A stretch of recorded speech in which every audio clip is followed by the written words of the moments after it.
बाबांच्या हातात चहाचा कप देऊन मी माझ्या खोलीत परत आले. तितक्यात मोबाईलची रिंग वाजली.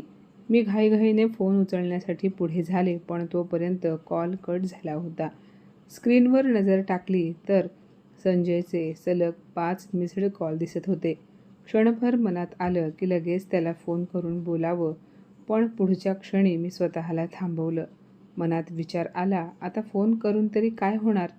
ना आमच्यात व्यवस्थित संवाद साधला जाणार होता आणि जरी बोललो तरी त्यातून काही साध्य होणार नव्हतं. उलट दोघांमध्ये उगाच वाद होईल आणि रात्रभर डोक्यात तोच विचार येत राहणार. हाच विचार करून मी मोबाईल सायलेंटवर ठेवला आणि बेडवर जाऊन पडले. पण डोळे बंद केल्यानंतरही मन काही केल्या शांत होत नव्हते. सतत एकच प्रश्न मनाला आतून पोखरत होता की एखादा माणूस इतका स्वार्थी कसा काय असू शकतो? ते लोक माझ्यासोबत जे काही वागले आहेत त्यामुळे आज जर माझे वडील माझ्या सासरच्या मंडळींवर नाराज असतील तर त्यात त्यांची काय चूक आहे? ज्यावेळी मला त्यांच्या आधाराची आणि मदतीची सर्वात जास्त गरज होती त्याचवेळी माझी परिस्थिती समजून घेण्याचा प्रयत्न कोणीच का केला नाही? अगदी माझ्या नवऱ्यानेही. जर त्यावेळी माझ्या भावनांना काहीच किंमत नव्हती, माझ्या मनाचा कोणी विचार केला नव्हता, माझ्या वेदना कोणालाच महत्त्वाच्या वाटल्या नव्हत्या, मग आज माझ्याकडूनच अशी अपेक्षा का केली जात आहे की मी माझ्या बाबांच्या इच्छेविरुद्ध जाऊन सासरच्यांची बाजू समजून घ्यावी? या असंख्य प्रश्नांच्या भोवऱ्यात अडकलेले माझे मन हळूहळू काही महिन्यांपूर्वी घडलेल्या त्या घटनेकडे परत गेलं. तो प्रसंग मी कधीच विसरू शकत नाही. ही साधारण 2-3 महिन्यांपूर्वीची गोष्ट आहे. त्या दिवशी मी घरकामात व्यस्त होते. संजयच्या दोन्ही बहिणी आपापल्या कुटुंबासोबत काही दिवसांसाठी घरी आल्या होत्या. त्यामुळे संपूर्ण घरात आनंदाचे वातावरण होते. पण त्याबरोबर माझे कामही नेहमीपेक्षा कितीतरी पटीने वाढलं होतं.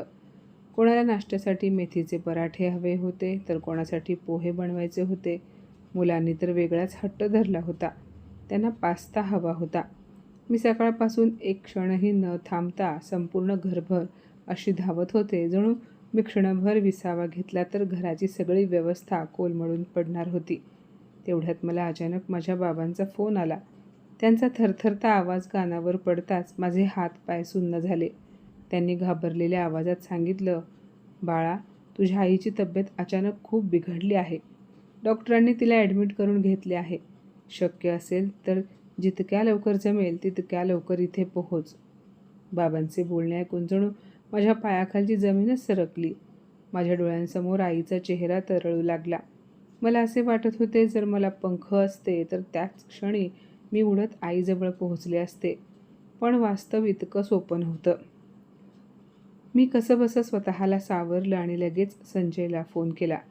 त्याने फोन उचलताच मी वेळ न दवडता त्यांना सगळी परिस्थिती सांगितली आणि त्यांना त्याच संध्याकाळच्या ट्रेनचे तिकीट बुक करण्यास सांगितले.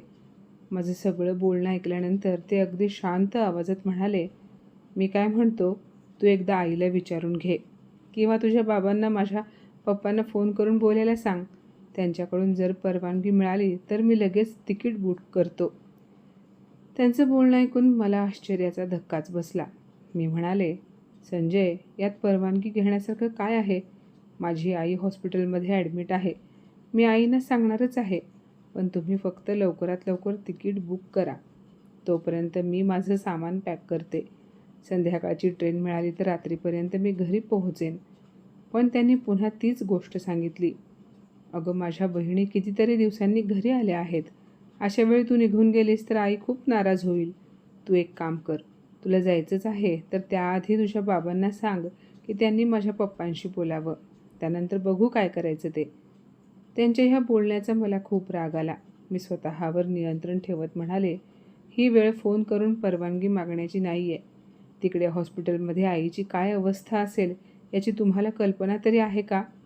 बाकी मी आईशी बोलते. तुम्ही प्लीज आधी पटकन तिकीट बुक करून द्या." पण ते त्यांच्या बोलण्यावर ठाम होते.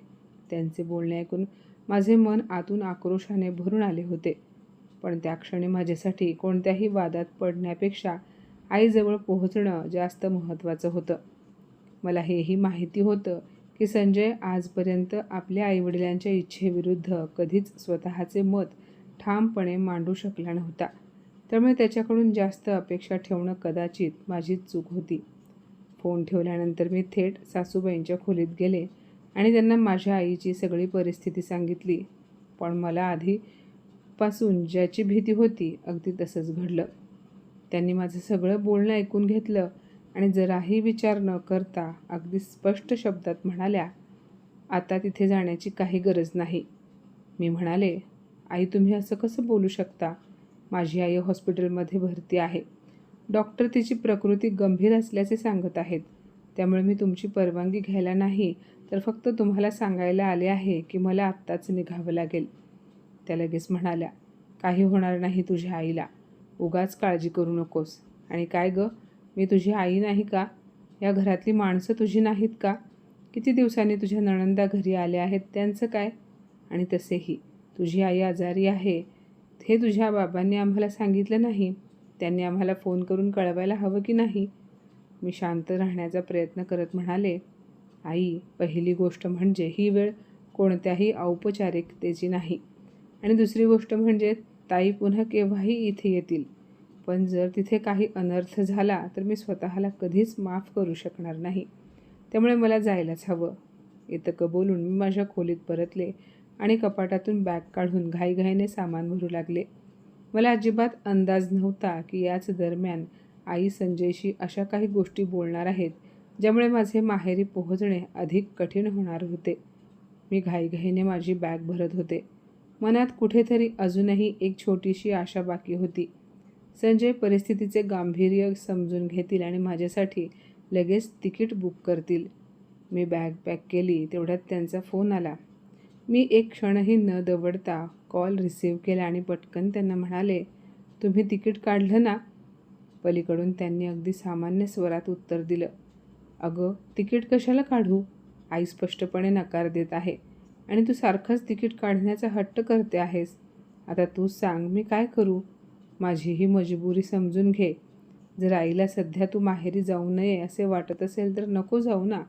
2-4 दिवसांनी जा."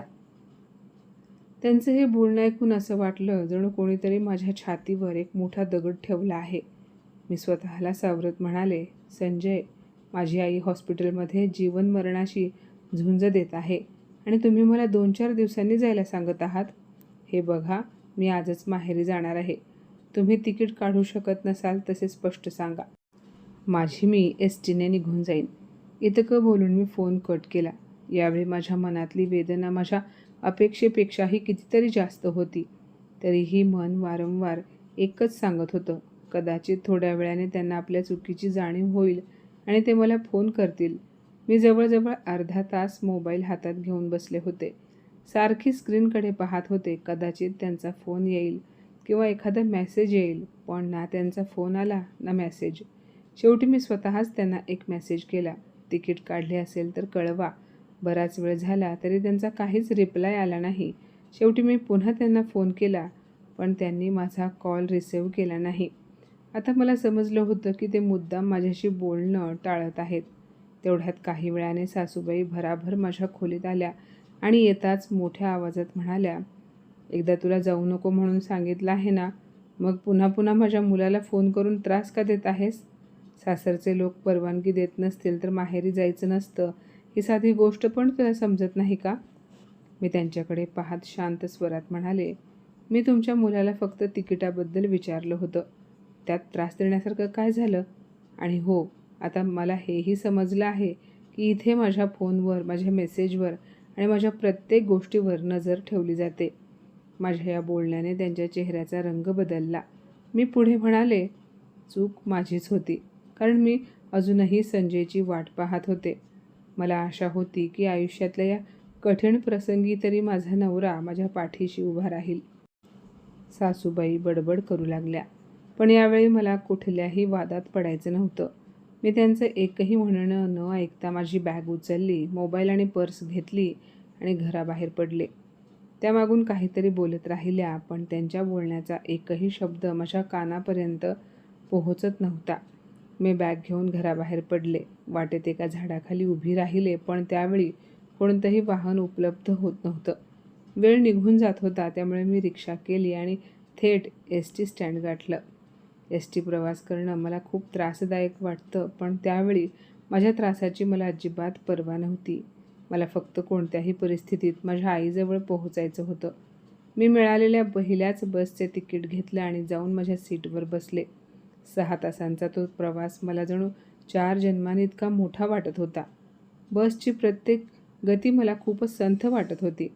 दर 10 मिनिटांनी मी घड्याळाकडे पाहत होते.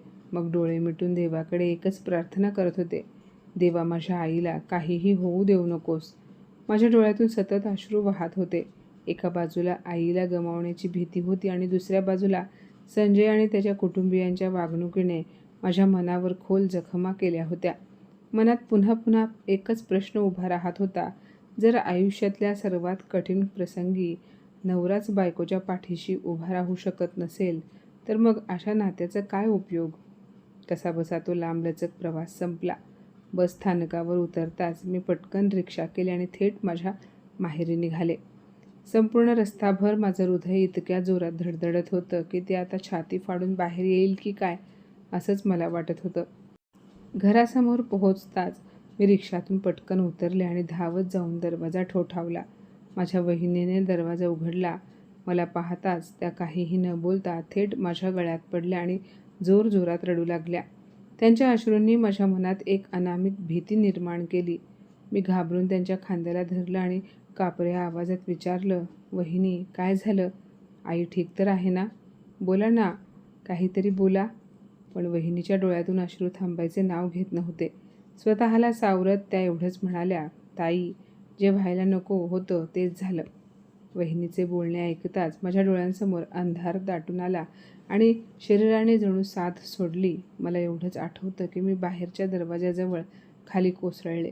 त्यानंतर रात्र कधी सरली आणि सकाळ कधी झाली हे मला काही समजले नाही. जेव्हा मी डोळे उघडले तेव्हा सकाळ झाली होती. डोकं खूप जड झालं होतं. काही क्षण तर मला आपण कुठे आहोत हेही समजत नव्हतं. तेवढ्यात बाहेरून येणाऱ्या रडण्याच्या आवाजाने मला काल घडलेली सारी भयानक सत्यता आठवली. मी डगमगत पावलांनी खोलीच्या बाहेर आले. अंगणात आईच्या अंतिम निरोपाची तयारी सुरू होती. पांढऱ्या कापडात लपेटलेल्या आईला पाहताच माझ्या तोंडून एक आर्त किंकाळी बाहेर पडली. मी धावत आईजवळ गेले आणि तिच्या पायांना मिठी मारून मोठमोठ्याने रडू लागले. आई, एकदा डोळे उघड ना, मी आले आहे. बघ, तुझी मुलगी आली आहे. फक्त एकदा माझ्याशी बोल ना. आई, एकदा तरी माझं ऐक ना. पण ती निशब्द होती. माझ्या प्रत्येक हाकेला उत्तर देणारी माझी आई आज कायमची शांत झाली होती. मी कितीही हाक मारली, कितीही रडले, कितीही विनवणी केली तरी ते डोळे कधीच उघडणार नव्हते. लहानपणापासून आजपर्यंत माझ्या प्रत्येक हाकेला सर्वात आधी प्रतिसाद देणारी माझी आई आज कायमची शांत झाली होती. घरातील प्रत्येक व्यक्तीच्या डोळ्यात अश्रू होते. बाबा मला सावरण्याचा प्रयत्न करत होते, पण ते स्वतः आतून पूर्णपणे कोलमडून गेले होते. जड अंतःकरणाने आम्ही आईच्या अंत्ययात्रेचे सर्व विधी पूर्ण केले. तिकडे माझ्या सासरीही आई गेल्याची बातमी पोहोचली होती. मला असे वाटले होते, काहीही झाले तरी अशा दुःखाच्या प्रसंगी निदान माझ्या घरच्यांपैकी कोणीतरी माझ्या जवळ येईल. पण तिथून कोणीच आले नाही. ना सासू सासरे आणि ना संजय. ही गोष्ट माझ्या मनाला आणखीनच टोचत होती. 4-5 दिवस घरी येणाऱ्या जाणाऱ्या नातेवाईकांचा ओघ सतत सुरू होता. याच दरम्यान मी थोडीशी सावरले तेव्हा बाबांनी अतिशय शांत स्वरात मला विचारलं, बाळा, त्या दिवशी तुला यायला एवढा उशीर का झाला? तुझ्या आईला हॉस्पिटलमध्ये ॲडमिट केल्यापासून ते शेवटच्या क्षणापर्यंत आम्ही तुझी वाट पाहत होतो. आत्तापर्यंत मी कसंबसं माझे अश्रू रोखून धरले होते. पण बाबांचा हा प्रश्न ऐकताच मी त्यांच्या गळ्यात पडून रडू लागले. मी बाबांना त्या दिवशी मला यायला उशीर का झाला हे सविस्तरपणे सांगितले. कसा मी संजयला फोन केला होता, त्याने तिकीट काढण्याआधी परवानगी घेण्याची गोष्ट सांगितली होती. सासूबाईंनी मला जाण्यास स्पष्टपणे नकार दिला होता. शेवटी मी कशी एकटी बसने निघाले आणि उशीर झाल्यामुळे मला आईला शेवटचं पाहताही आलं नाही. माझे बोलणे ऐकता ऐकता बाबांच्या डोळ्यातील दुःख हळूहळू संतापात बदलत गेलं. त्यांनी एक दीर्घ श्वास घेतला आणि भरलेल्या आवाजात म्हणाले, म्हणजे माझी मुलगी आपल्या आईला शेवटच्या वेळी भेटू शकली नाही ते फक्त यासाठी की कोणाला तरी तुला परवानगी देण्याचे राजकारण करायचे होते. मी फक्त शांतपणे मान खाली घातली. आईला जाऊन 10 दिवस झाले होते. दशक्रिया विधीत सहभागी होण्यासाठी संजय आणि माझे सासरेही आले होते. घरात दुःखाचे वातावरण होते, त्यामुळे कोणीही कोणाशी फारसे बोलत नव्हते. सगळेजण शांतपणे बसले होते. तेवढ्यात बाबांनी सगळ्यांसमोर माझ्या सासऱ्यांकडे पाहिलं आणि अतिशय शांत स्वरात म्हणाले, प्रकाशराव, जर तुमची परवानगी असेल तर मला माझ्या मुलीला आणखी काही दिवस माझ्याजवळ ठेवून घ्यायचं आहे. तिची आई आता या जगात नाही. सगळे रीतिरिवाज पूर्ण होईपर्यंत तिचे इथे राहणे गरजेचे आहे. माझ्यासाठी ही गोष्ट अगदी नवी होती. मुलीच्या आईचे निधन झाल्यानंतर काही दिवस तिने माहेरी राहणं ही काही असामान्य गोष्ट नव्हती. मग बाबांनी अशा प्रकारे सगळ्यांसमोर माझ्या सासऱ्यांकडे परवानगी मागण्याची काय गरज होती? त्यावेळी मला काहीच समजलं नाही. माझ्या सासऱ्यांनीही तिथे उपस्थित असलेल्या सर्व लोकांसमोर होकार दिला आणि एवढेच म्हणाले, मी तुमचे दुःख समजू शकतो. ठीक आहे, तुम्ही तिला आणखी काही दिवस ठेवून घेऊ शकता. मी सुद्धा त्यावेळी या गोष्टीकडे फारसे लक्ष दिले नाही. दशक्रिया विधी पार पडल्यानंतर सर्व पाहुणे आपापल्या घरी परतले होते. आता फक्त घरातली मंडळीच होती. तेव्हा मी बाबांना विचारलं, बाबा, तुम्ही सगळ्यांसमोर त्यांच्याकडे परवानगी का मागितलीत? त्याची काय गरज होती? बाबा काही क्षण शांत राहिले. मग ते माझ्या डोक्यावरून हात फिरवत हळू आवाजात म्हणाले, बाळा, ह्याच लोकांनी परवानगी या शब्दाचा आधार घेऊन तुला इथे येण्यापासून रोखले होते. त्यामुळे तू तुझ्या आईला शेवटचे भेटू शकले नाहीस. म्हणून आज मी सुद्धा सगळ्यांसमोर त्यांच्याकडे परवानगी मागितली, कारण नंतर त्यांनी आपला निर्णय बदलू नये. बाबा पुढे म्हणाले, एवढ्या लोकांसमोर त्यांनी होकार दिलाय, त्यामुळे आता ते तुला जबरदस्तीने परत बोलावू शकणार नाहीत. मी शांतपणे त्यांचे बोलणे ऐकत राहिले.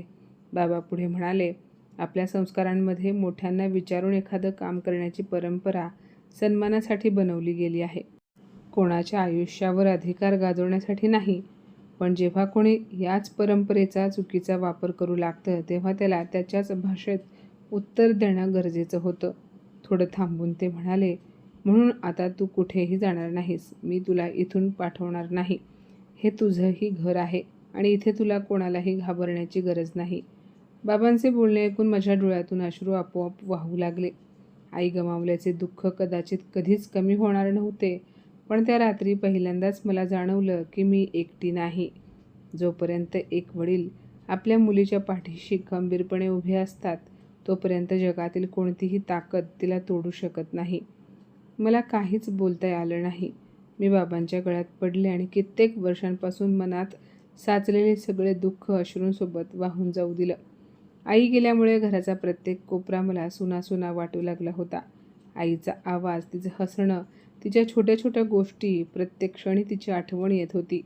मी जेव्हा तिच्या खोलीत जायचे, तेव्हा मला वाटायचे की आई नेहमीप्रमाणे मला जवळ घेईल. पण पुढच्या क्षणी वास्तव माझ्यासमोर उभं राहायचं आणि माझे डोळे पुन्हा पाणावायचे. तिकडे 13व्याचा विधी संपताच संजय आणि सासूबाईंचे फोन सतत येऊ लागले. कधी संजय मला समजवण्याचा प्रयत्न करायचा, तर कधी सासूबाई म्हणायच्या, तुझ्या आईचे सगळे विधी पूर्ण झाले आहेत, तर आता तू लगेच इकडे परत आली पाहिजेस. पण यावेळी मी देखील त्यांना त्यांच्याच भाषेत उत्तर द्यायला सुरुवात केली, जे काही महिन्यांपूर्वी मला देण्यात आलं होतं. मी दरवेळी अगदी शांत स्वरात एवढेच म्हणायचे, मी तिकडे यावे असे तुम्हाला वाटत असेल तर आधी तुम्ही माझ्या बाबांची परवानगी घ्या, त्यानंतरच मी येईन. माझे हे उत्तर ऐकताच समोर काही क्षण शांतता पसरायची.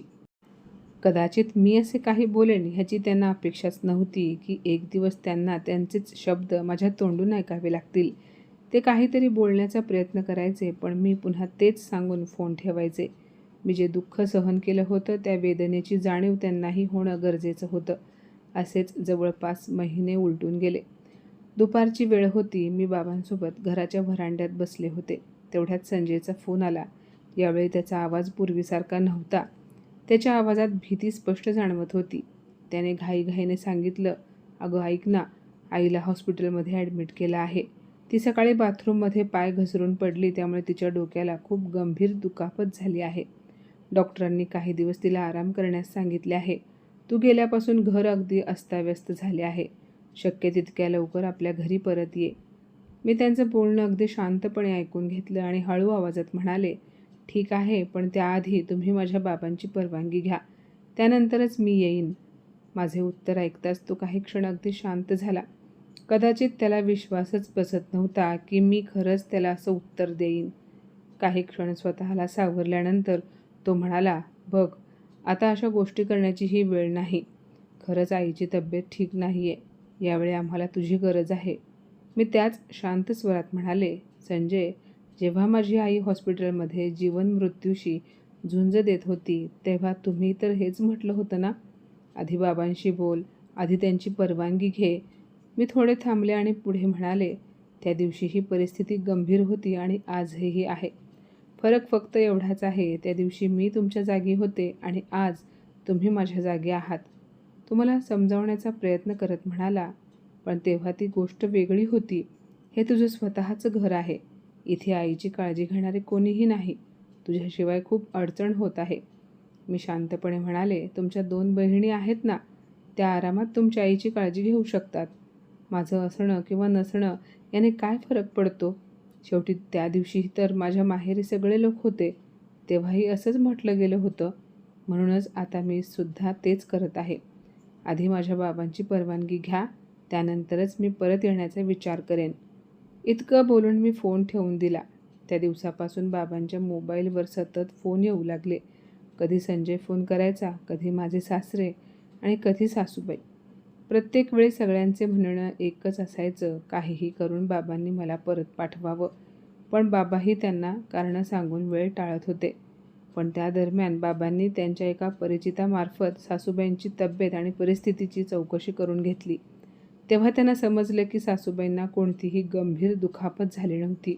2 दिवस हॉस्पिटलमध्ये ठेवल्यानंतर डॉक्टरांनी त्यांना घरी पाठवलं होतं. डोक्याला किरकोळ दुखापत झाली होती आणि काही दिवस पूर्ण विश्रांती घेण्याचा सल्ला दिला होता. खरी अडचण आजार नव्हता, तर तिथे त्यांची काळजी घेणारं कोणी नव्हतं. खरं तर संजयच्या दोन्ही बहिणी सुरुवातीचे 2 दिवस घरी थांबल्या होत्या, पण त्यानंतर एक करून त्या आपापल्या घरी परत गेल्या. एकीने मुलांच्या शिक्षणाचे कारण दिले, तर दुसरीने नवऱ्याच्या नोकरीचे. त्यामुळे संपूर्ण घराची जबाबदारी माझ्यावर टाकण्याची तयारी सुरू झाली होती. याच कारणामुळे वारंवार माझ्या बाबांना फोन करून मला परत पाठवण्याची परवानगी मागितली जात होती. त्याच संध्याकाळी बाबा मला या सगळ्या गोष्टी सांगत होते. तेवढ्यात त्यांचा मोबाईल पुन्हा वाजला. बाबांनी पाहिले तर माझ्या सासऱ्यांचा फोन आला होता. त्यांनी एक दीर्घ श्वास घेतला आणि फोन रिसीव्ह केला. बाबांनी फोन स्पीकरवर ठेवला. सासरे म्हणाले, "मधुकरराव, मी गेल्या 2 दिवसांपासून तुम्हाला सतत फोन करतोय, पण आपलं बोलणं पूर्ण होऊ शकलं नाही. आता हात जोडून तुमच्याकडे एकच विनंती आहे, कृपया सूनबाईला पाठवून द्या. आमच्याने घरची परिस्थिती अजिबात सांभाळली जात नाही आहे. डॉक्टरांनीही हिला अजून काही दिवस पूर्ण विश्रांती घेण्याचा सल्ला दिला आहे. घरातलं सगळं काम विस्कळीत झालं आहे." बाबा काही क्षण शांत राहिले. मग अतिशय संयमित स्वरात म्हणाले, "प्रकाशराव, जेव्हा माझी पत्नी हॉस्पिटलमध्ये जीवन मृत्यूशी झुंज देत होती, तेव्हा माझ्या मुलीनेही माहेरी येण्याची इच्छा व्यक्त केली होती.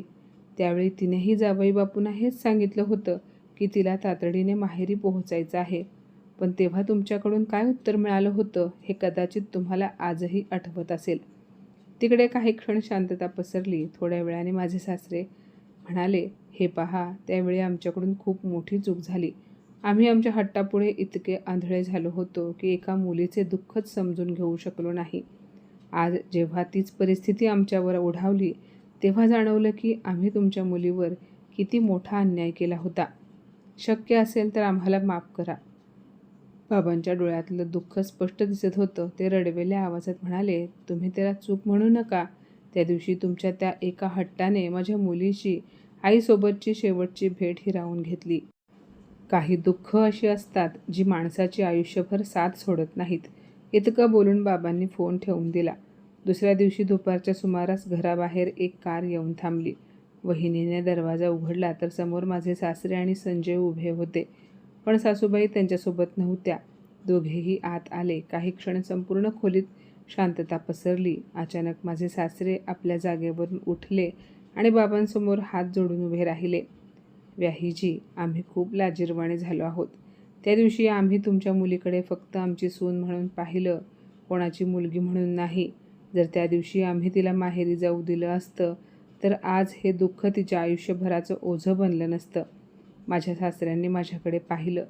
संजय आतापर्यंत शांतपणे उभा होता. अचानक तो माझ्यासमोर आला आणि म्हणाला, मी नवरा म्हणून माझं कर्तव्य निभावलं नाही.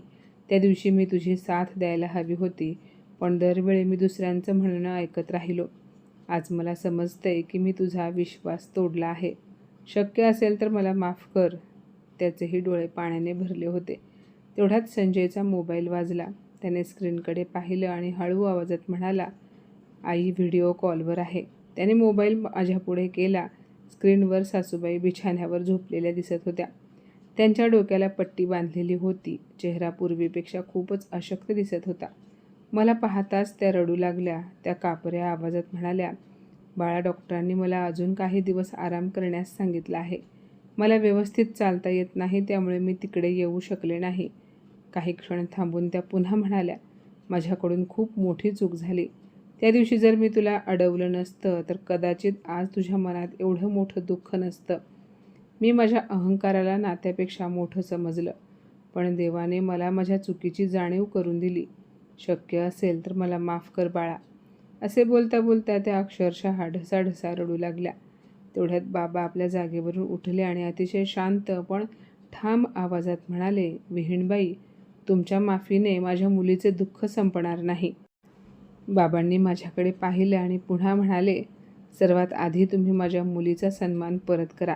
तिला या नात्यात ती फक्त जबाबदाऱ्या निभावणारी सून नाही, तर ह्या घरची मुलगीही आहे याची जाणीव करून द्या. ज्या दिवशी तिला हा विश्वास वाटेल त्या दिवशी हे नातं आपोआप पूर्वीसारखं होईल. संपूर्ण खोलीत पुन्हा शांतता पसरली. बाबा माझ्याकडे पाहून म्हणाले, बाळा, तुला जायचं असेल तर जा, नसेल जायचं तर जाऊ नकोस. तुझ्या निर्णयावर कोणीही प्रश्न उपस्थित करणार नाही. सगळ्यांच्या नजरा माझ्याकडे वळल्या. मी संजयकडे पाहिलं. पहिल्यांदाच त्याच्या डोळ्यात मला खरा पश्चाताप दिसत होता. मग मी बाबांचा हात हातात घेतला आणि हळू आवाजात म्हणाले, बाबा, काही जखमा भरायला वेळ लागतो. मी आज घाईघाईने कोणताही निर्णय घेणार नाही. माझे बोलणे ऐकून संजयने खाली मान घातली. कदाचित त्याला हे समजलं होतं की तुटलेला विश्वास पुन्हा निर्माण करण्यासाठी फक्त माफी मागणं पुरेसं नसतं, त्यासाठी वेळही लागतो आणि वागण्यातला बदलही. पण त्या दिवशी मला एक गोष्ट कायमची समजली, नाती अधिकाराने नाही तर सन्मानाने टिकतात. जिथे सन्मान जिवंत असतो तिथे आपलेपणाही कायम जिवंत राहतो. मैत्रिणींनो, जर तुम्ही तिच्या जागी असता तर काय केलं असतं? तुम्ही लगेच सासरी परत गेला असतात की आधी तुमचा सन्मान आणि विश्वास पुन्हा निर्माण होण्यासाठी थोडा वेळ दिला असता? नक्की सांगा. तर माझ्या मित्रमैत्रिणींनो, आजची ही कथा तुम्हाला कशी वाटली कमेंटमध्ये नक्की सांगा आणि अशाच नवनवीन कथा ऐकण्यासाठी प्रज्ञा मराठी स्टोरीजला नक्की सबस्क्राईब करा. धन्यवाद.